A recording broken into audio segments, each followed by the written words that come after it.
Bismillahirrahmanirrahim. Assalamualaikum warahmatullahi wabarakatuh. Para pemirsa, para jamaah rahimakumullah.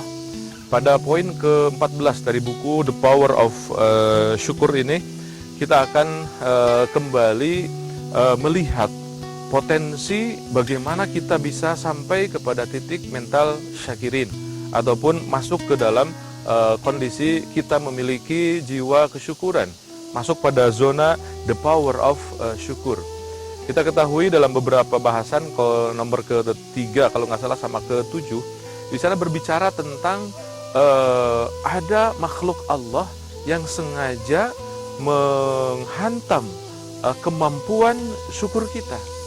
Artinya, energi syukur yang Allah simpan dalam diri kita, itu ada makhluk yang ingin meniadakannya. Surat Al-A'raf menggambarkan, qala fa bima aghwaytani la'aqudannahum siratakal mustaqim tsumma la'atiyannahum min bayni aydihim wa an syama'ilihim wa la tajidu aktsaruhum syakirin. Iblis berkata kepada Allah Subhanahu wa taala, "Ya Allah, karena Kau telah menghancurkan kami, aku akan berusaha semaksimal mungkin untuk mencari teman. Bagaimana caranya? Aku akan hancurkan anak Adam, aku akan giring dari kiri kanan, aku akan hancurkan siratal mustaqimnya, jalan yang lurusnya. Dan engkau akan melihat mereka tidak pandai bersyukur."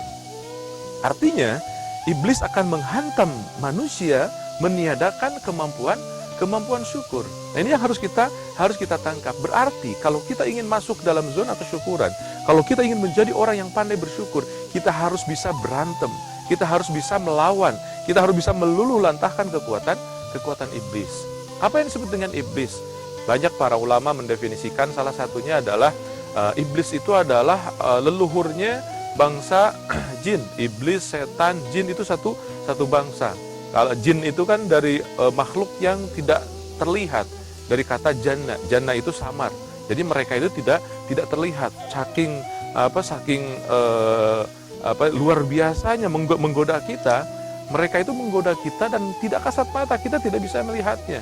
Artinya ini luar biasa susahnya. Tapi kita jangan takut. Kenapa? Karena Al-Quran menggambarkan kepada kita bagaimana cara untuk meluluhlantahkan kekuatan mereka.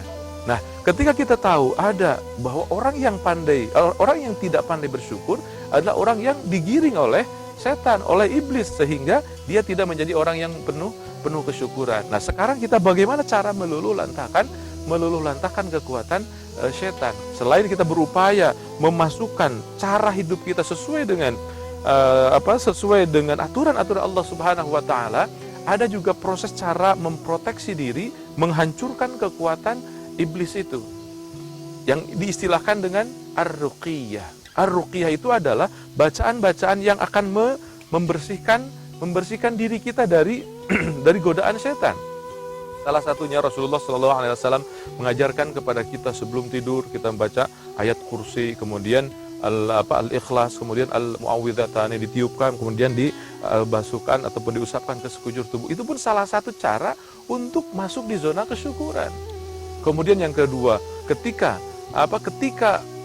di dalam hadis digambarkan ketika kita tidur itu, setan mengikat kita dalam 3 ikatan. Ikatan yang pertama itu akan pecah. Ikatan pertama itu akan pudar kapan? Ketika kita bangun dan bersyukur. Alhamdulillahilladzi ahyana. Subhanallah. Ternyata berdoa dengan bacaan-bacaan ruqyah itu adalah memproteksi diri, membebaskan diri dari kekuatan setan. Karena kita ketahui dalam hadis lain digambarkan bahwa iblis, setan, jin masuk dalam tubuh manusia itu apa? Fi majrud dam, dalam aliran darah. Masuk di dalam aliran darah, kita tidak bisa mengontrolnya. Bagaimana caranya? Salah satunya arahan Rasulullah dengan Al-Quran dan juga hadisnya. Salah satu diantaranya adalah bacalah kalimat-kalimat yang memang mereka takut dengan bacaan itu. Itulah yang kemudian disebut dengan ayat-ayat al-ma'thur, ayat-ayat ar-ruqiyah.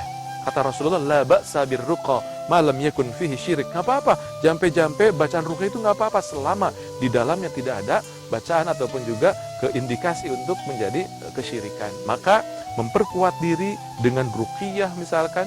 Kalau ulama mengatakan irqi nafsak wa ahlak binafsik, kita harus bisa meruqyah diri kita sendiri. Caranya bacalah ayat-ayat yang al-ma'thur, yang diarahkan, yang dicontohkan oleh Rasulullah sallallahu alaihi wasallam, sehingga kita pun terproteksi diri kita, terbebaskan diri kita, dan kita akan menjadi manusia-manusia yang senantiasa masuk di dalam zona kesyukuran. Ternyata ruqyah, ternyata pembebasan diri, pembersihan diri pun adalah salah satu wasilah untuk menjadi kita memiliki mental the power of syukur. Mudah-mudahan kita selalu berupaya maksimal masuk di dalam zona kesyukuran. Assalamualaikum warahmatullahi wabarakatuh.